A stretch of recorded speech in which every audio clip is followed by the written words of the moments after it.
We're going to talk now about another topic, and that is, no, we're not going to talk about that. We're not going to talk about.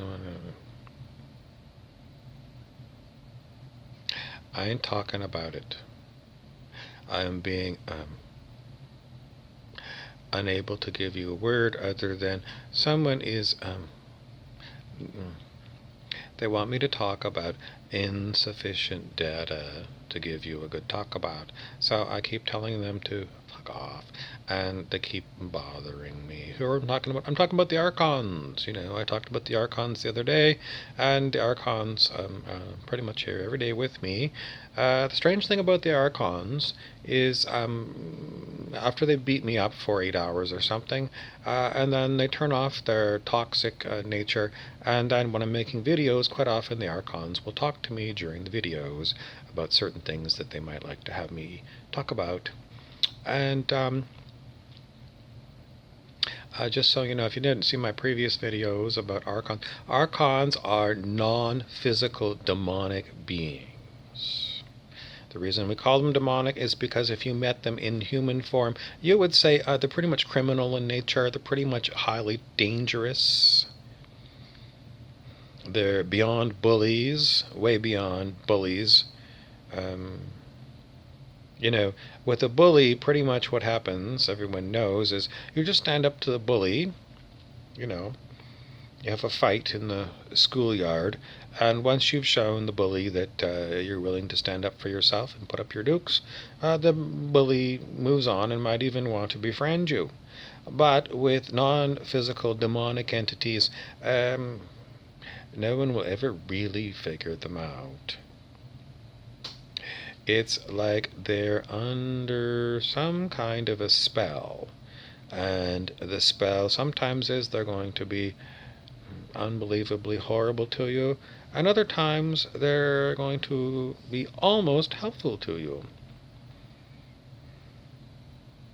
Who is writing the script for the demonic beings? I can't say. What is their agenda? It seems to change with changes in the wind. But would you want to have a demonic being in your head all the time? No. Even if they were being friendly? No. But there is something that you can refer to if you go on to like Wikipedia and you look up Stockholm Syndrome. Stockholm, spelled the same way as the capital of Sweden. Stockholm Syndrome is when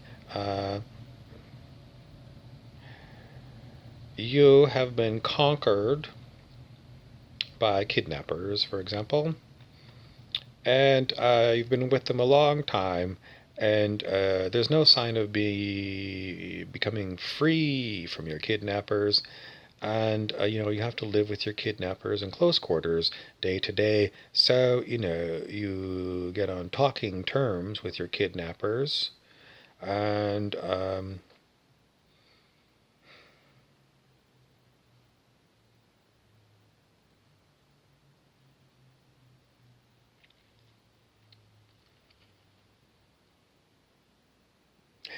that's the way I am with the demonic beings. It's not very pleasant, but you still have to carry on with your day, whether they're there or not. And I had to change hats because that one came to an end. We don't want to belabor the point, but I'm not expecting these demonic beings to be removed by a shaman, an exorcist, an angel, Jesus, or a Dr. Sebi. The reason I talk about these Archons pretty much is because the Archons want to be talked about, and they can make my life pretty much miserable. So much so that if I'm in the middle of a video and the Archons decide that they don't want to watch the video anymore, the video has to go off, because I can't focus on a video while I have Archons um, causing a major disturbance in the mind.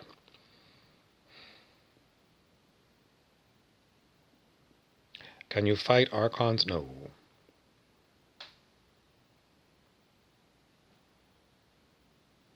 The archons have an agenda, and the agenda is, we don't know. They don't make sense. They don't make sense in the way that they go. Sometimes they pretend, like, we're here to train you.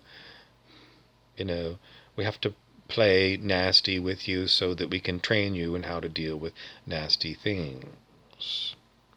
So we're really on your side.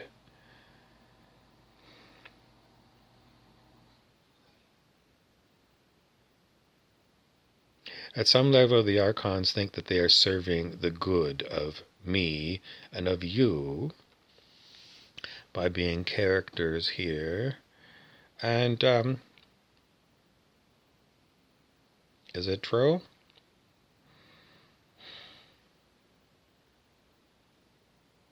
I don't like to tell you, but generally speaking, because I live with them day after day, the universe, if you think there's a universal consciousness, the universal consciousness allows them to disturb me. So, if you're like a God person or whatever, God is a benevolent being, well, I'm not a God person. I don't believe in an almighty benevolent God. I think it's a fairy tale. And if you look at human history in the past 2,000 years since Jesus was here, we had nothing but horror, horror, horror. Man's inhumanity to man, man's warfare against one another, slavery, horrible, horrible, horrible, horrible. So, where's the benevolent God? That's what the atheists always say. And I have to tell you, they're right. So there is no, I know metaphysically, some of these people that talk about all the nature of God and whatever, fuck off. Fuck off with your religious bullshit. There is no one coming to step in, so you have to learn to live with things the way they are. And if you're going to change it, well, you can set your intent and see what happens. But the archons today wanted me to talk about AIDS, HIV/AIDS, and the specific reason they want to talk about HIV/AIDS is because it's not cured yet. Now, earlier on in the COVID-19 fiasco, there were some professors from McMaster University in Hamilton, Canada, who put out a paper about COVID-19. And they said COVID-19, I don't know if they said this, but you can read between the lines. It was made in a lab, and it was created using coronavirus, which is common cold, SARS, which was a nasty respiratory virus that everyone was afraid of for a few months years ago, and HIV. They found all of the genetic material for 3 viruses mixed up in COVID-19. And then somebody said, you can't publish that, and this particular study was withdrawn. And I don't know if you can find anything to do with it now, because the powers that be that are running the COVID-19 story are very good at scrubbing the internet of things that they don't want. But I still have it in my memory. And what do we want to say? Well, how is it that they can come up with, they keep saying it's just around the corner, a vaccine for COVID-19, which contains SARS and the common cold and HIV, how is it that they say that just around the corner that they've got a vaccine for this, when we have no vaccine for the regular common cold, no vaccine for influenza? I mean, you do have a vaccine for it. It just came out. I know, but it never, it's never 100% effective, is it? And we have no vaccine for SARS, and we have no vaccine for HIV/AIDS. So why do we keep hearing, that this emergency regulations are going to be in effect so that these vaccines can be given to the population because of COVID-19? When all these other diseases, we don't have a universal vaccine that gets rid of the things completely.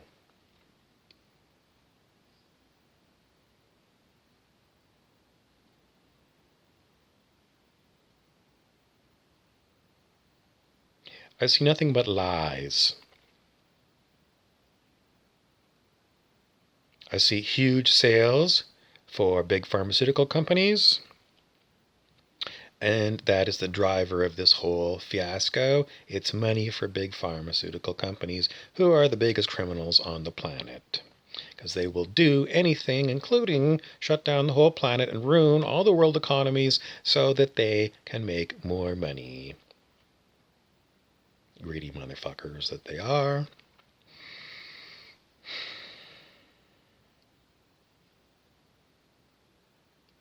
Anyways, if they ever do come out with an approved vaccine for COVID-19, it's going to be, you can betcha, not 100% valid. And, a year later, they're going to say, well, you're going to have to get another COVID-19 because the virus has mutated. And this is their favorite thing to say about diseases, viral diseases, and, bacterial diseases. They mutate, which means you're going to have to keep paying Big Pharma for another shot and another shot and another shot and another shot. And more advanced antibiotics, and they're always scaring you and saying, well, and then we have these super bugs where, the old drugs just don't work anymore. And, we never really saw it was going to be terribly profitable to invest in new drugs. So, it's quite likely that we're going to have a super bug problem because we didn't invest in, research how to stop these things in new, novel ways. Big pharmaceutical corporations, public enemy number one on planet Earth. And then everything that's related to big pharmaceutical companies, television, tell-lie-vision, where they advertise, the doctors, the family doctors that prescribe this shit to humans and collect their money for the doctor's visit.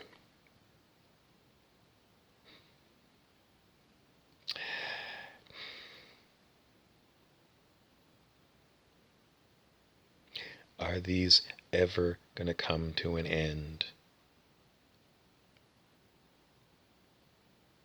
Nope. Because they use fear to drive sales. They use the media to constantly bombard you with the idea that there's a virus or a horrible bug that's going to get you, sucker. And, some people are deathly afraid of it.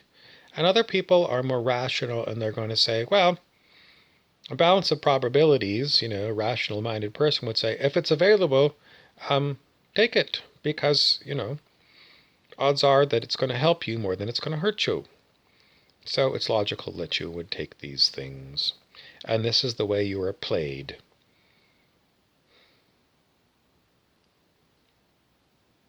And as far as curing HIV/AIDS, well, there's too much money being made by, prescription drugs.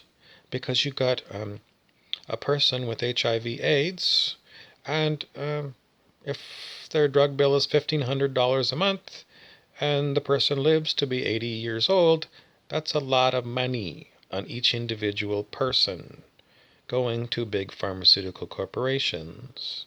So there's no monetary incentive to get rid of this disease, because then we're going to stop all the profits pouring in from the lifetime of all these people who are suffering from HIV.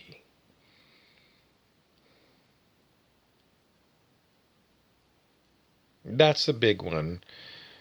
And basically because, it was hammered into the human population that, HIV is 100% deadly. 100% of the people of HIV/AIDS die young. 25. Horrible, horrible death. Painful, horrible death. Or you lose your eyesight, and you get horrible infections in your mouth, and you get horrible infections in your lungs, and you wither away. You waste away.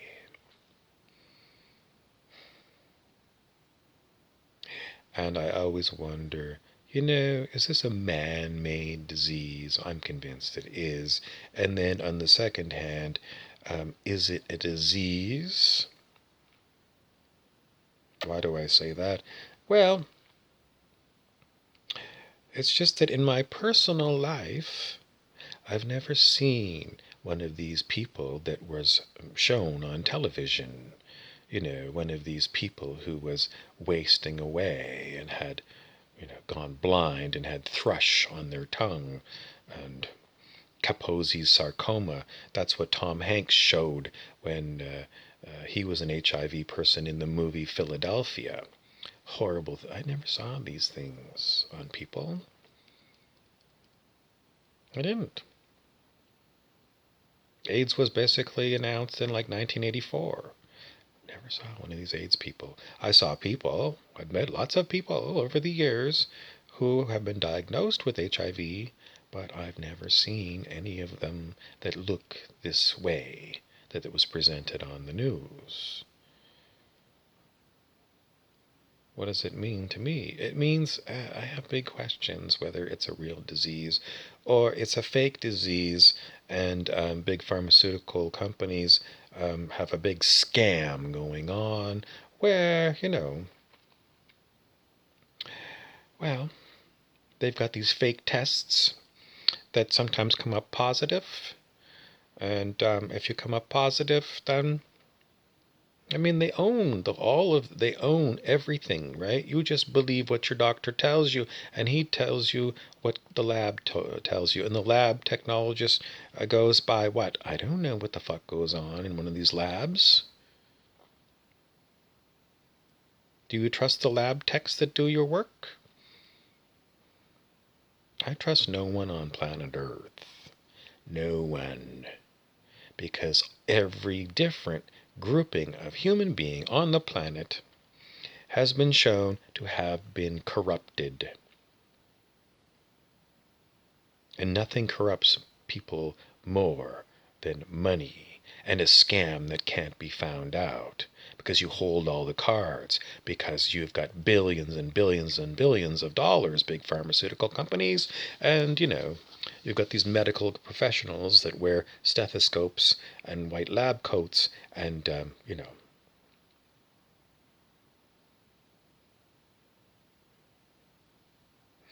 And I don't want to tell you, but occasionally you will come across someone who will say, well, so-and-so, died of HIV.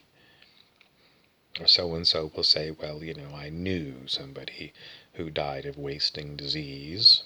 Just like, occasionally I come across somebody who says, oh, I have a relative that's come down with COVID-19. But do they really have COVID-19? That's what the lab tests say. But again, we have from early on in COVID-19 history, we have the story of the CDC releasing COVID-19 tests that were putting out false positives. And they knew it, and they released it on the population. So I still smell scam when it comes to these tests that are done in the lab that tell you that you have disease, because the enormous amounts of money, the profits that can be made from your disease, overwhelms individual humans' morality, and it certainly has fully corrupted the big pharmaceutical industries. Are we ever going to see a world free of disease? The answer seems to be no, because with the nature of everything, there's no money in it.